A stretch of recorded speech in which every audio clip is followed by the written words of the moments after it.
Packers plan to use Golden?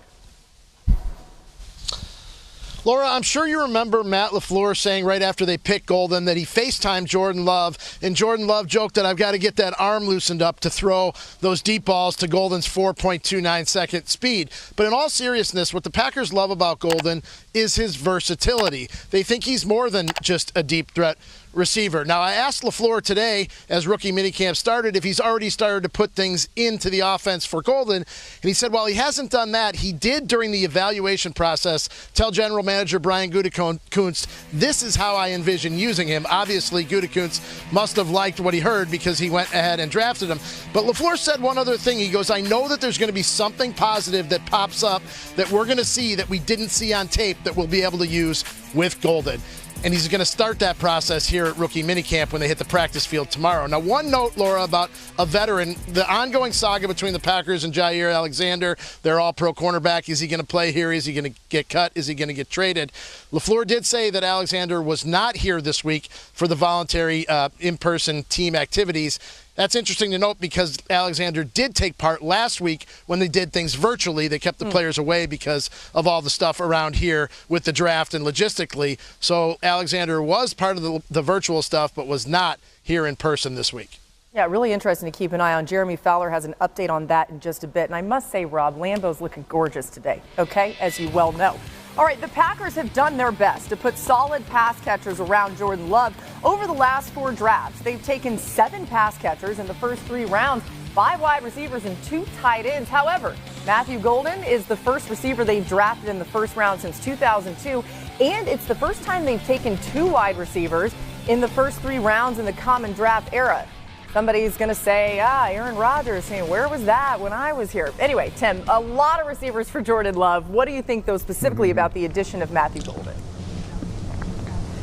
I think it's great, because he's super talented. I mean, just watch it, even the highlights that we were playing there. You see his speed, and I do think he's, more versatile, as Rob Domofsky was, kind of referring in terms of the optimism, in Green Bay of what type of player he can be. And I would say, I actually think Green Bay has had a pretty good receiving core, especially when you factor in, their tight ends and the way that they've played. And so, to me, it really wasn't this glaring area of need, other than to say some of these young, productive wide receivers that they've had, they've been injured. And so because of that, I think, getting a dynamic player who's young, kind of build, into the room, I think should be really exciting for Packers fans. And so, look, they did that, but they also did other things. They still, addressed the offensive line in the 2nd and 7th round. Like, there are other things that they need to do, but I do believe the continuity in Green Bay and what they're building around Jordan Love, look, I think gives you a lot of optimism for how they're going to fare in the division.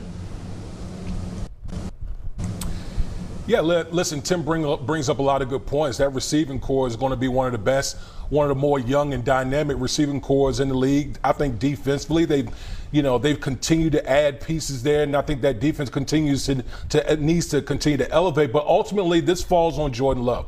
And when you talk about Jordan Love, you're talking about a guy who's immensely talented. Sometimes can be reckless with the football. And I think if Green Bay ultimately wants to go to where they want to go and vie for a championship and win that NFC North, I think Jordan Love has to play more consistently. No one has ever questioned the talent that he has, but he just needs to be more consistent. If he can do that with all the pieces that's surrounding Jordan Love, this Green Bay Packers team is as good as anyone. Yeah, D-Wood, the Packers and Jordan Love got help with drafting Matthew Golden in the first round, breaking serious precedent. Hadn't taken a wide receiver since Javon Walker in 2002. Why did they do that? One team source told me he was, quote, too good to pass up, because I was told Golden in the process figured he would be in that sort of 10 to 22 range, as high as the Cowboys number 12. He was considered one of the finalists among the teams that they were shaking out. He had a top 30 visit with the team. Everything went really well. They had chemistry. So in the end, they just felt like it's not a situation where the Packers are trying to avoid wide receivers in the first round. It's just the board has to fall right, has to be the right player. This time it was. Yeah, and lucky for Jordan Love. I think everyone's going to love what Matthew Golden brings to the table. Now, we promised Jeremy an update on Jair Alexander. You heard what Rob Domofsky said. What are you hearing about him right now? Yeah, Laura, so I was told Alexander and his camp never really expected to be traded, at least up to this point, because in early March, around free agency, the team and the players started discussing some options. Like, hey, let's leave the lines of communication open. If we can find a trade that makes sense for the team, we'll do that. So the player talked to some teams, the team talked to some opposing teams to see what the market value would be. A lot of those teams had interest, but they wanted to wait until after the draft. And now they're through the draft. There still isn't a lot of momentum for any sort of deal for Alexander, who, despite being a top 10 cornerback in the league for a long time, is due $17.5 million. Durability is a major issue. So the common sense here might just be that both sides can talk about a new reworked package maybe. Yeah. Perhaps the Packers can get some salary cap help, get that number down a little bit if Alexander would be willing to do that.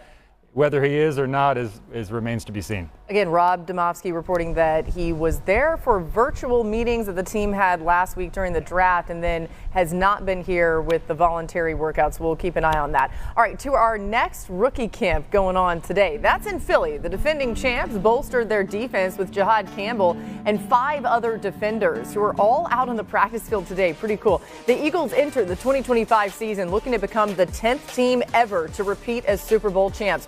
Overall, there have been 16 instances of a team returning to the Super Bowl the season after winning it. The Eagles will have to get back there without their offensive coordinator from last season, of course, Kellen Moore. Damian, Howie Roseman keeps rebuilding the Eagles team in the draft. Is that enough, though, for them to repeat? Because they have lost a lot of guys, too, in free agency and otherwise. Yeah, listen, some of those guys have graduated from the program, but the one thing that Howie Roseman has always done is a master at restocking.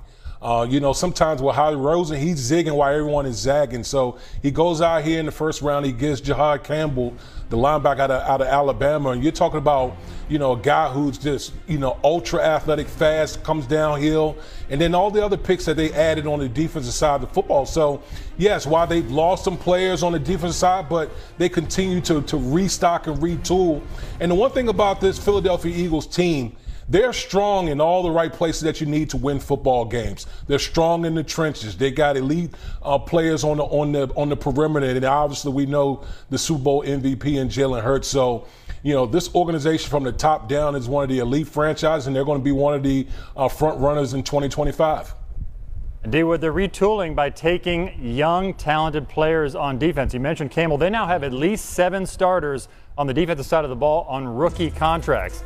And Campbell was just great value. He is a luxury at that point, number 31 or 32 overall, falling to them essentially. I talked to several teams that saw him as a top 10 overall talent in the entire draft. It was essentially a durability issue. How long can he play based on the various injuries he's had? He's got a shoulder issue that could cost him some time. But the Eagles figure, hey, if he misses time, it's going to be great for us. That is all good. But Howie Roseman is breaking precedent here. The Eagles had not drafted a true linebacker since 1979 in the first round. They had never done it, didn't prioritize the position, typically didn't pay those players a lot. Now Zach Vaughn got paid, Jihad Campbell in the first round. So they are clearly trusting Vic Fangio after his Super Bowl performance to develop young players at positions he cares about, like linebacker. That was Jihad Campbell, by the way, on the screen, who you just saw wearing number 30. Tim, there's so many ways that it can go wrong for teams, right? We know how hard it is to even get to the Super Bowl. What's the biggest challenge as the Eagles try to repeat? I think surviving losing Kellen Moore. The reality is a couple years ago, the Eagles lost both coordinators, and they fell apart throughout the season. And I think it was hard for Nick Sirianni to kind of manage the coordinator changes. They obviously got it right a year ago. Vic Fangio's back. We're talking about him developing young players.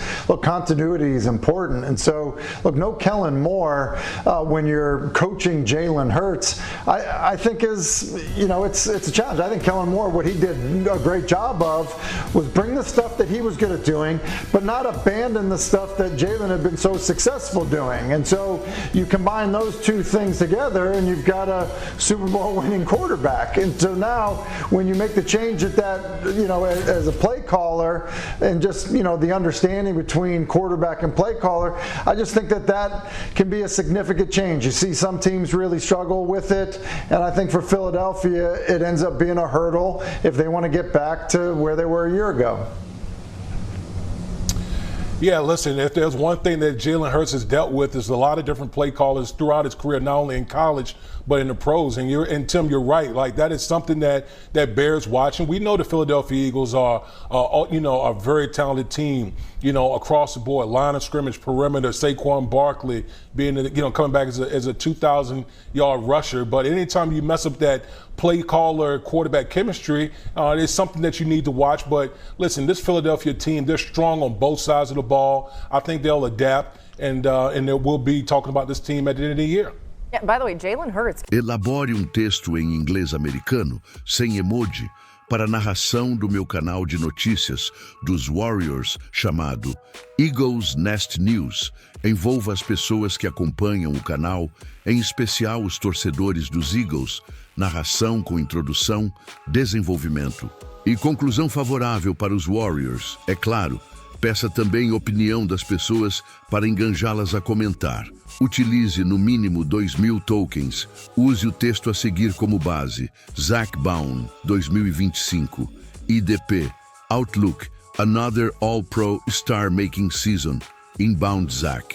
Baun had a star-making performance for the Philadelphia Eagles during their Super Bowl run in 2024.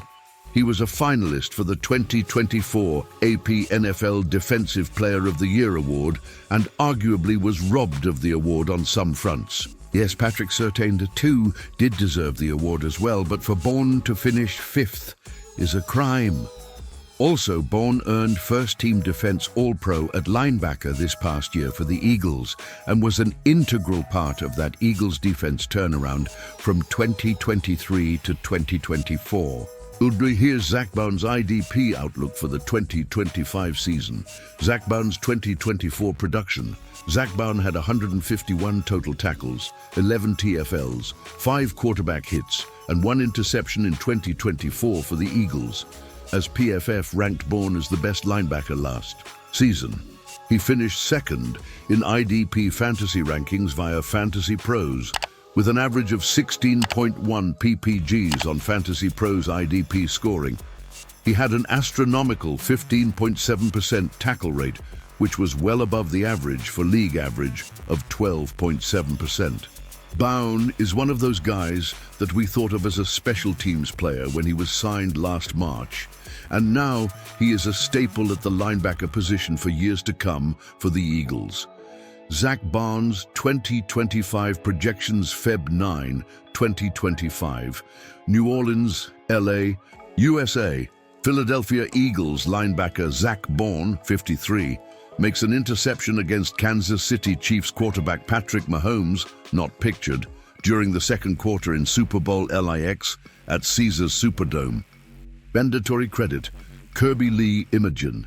Images Zach is the ECR number 2 LB according to Fantasy Pros, with the following stat line projection: 156.6 tackles, 2.8 sacks, 1.1 interceptions, 2.6 fumble recoveries, 0.2 defensive touchdowns for a total fantasy point projection of 336.2 points. Meanwhile, ESPN's Mike Clay had him as his top linebacker on his FF rankings, with the following stat line projections for the Wisconsin product: 157 total tackles, 11 TFLs, 2.8 sacks, 1.1 interceptions, and 4.1 forced fumbles for a fantasy.